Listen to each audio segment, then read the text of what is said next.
Iminungkahi ni Senate President Pro Tempore Panfilo Ping Lacson na kung mag-convene ang Senado bilang impeachment court para litisin ang kaso ni Vice President Sara Duterte Carpio, maaaring magtalaga ng impeachment manager upang matiyak ang maayos na daloy ng mga paglilitis. Sa kapihan sa Senado Forum, sinabi ni Senador Lacson na unang kinukonsidera ni Senator Francis Pangilinan para sa posisyon dahil sa kanyang background bilang abogado, dahil mas mainam anya ang abogado na sanay sa trial para kahit papaano anya ay masignal si Senate President Tito Soto na an objection ay maaring overruled o kaya sustained.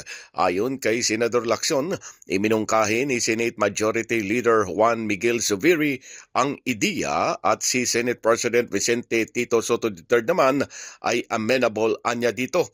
Dagdag pa ni Senador Lacson na nais ni Senate President Soto na ang impeachment manager ay magsilbing shepherd o gabay sa proseso katulad ng Majority Leader sa Senado. Anya, sinabi ni Senate President Soto na pwedeng mag-designate ng impeachment manager na senador. Parang siya ang mag-shepherd maliban pa sa Senate President siya umano ang bastonero sa floor.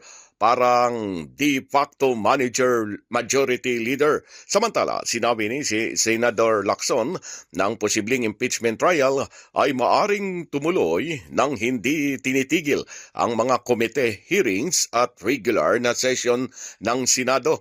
Binigyan din ng senador ang pangangailangang ipagpatuloy ang legislative work kabilang ang committee hearings at plenary sessions, lalo na para sa mga priority measures. Pilipinas, mula sa Senado, Silvestre Rambulabay, Radyo Kayumanggi.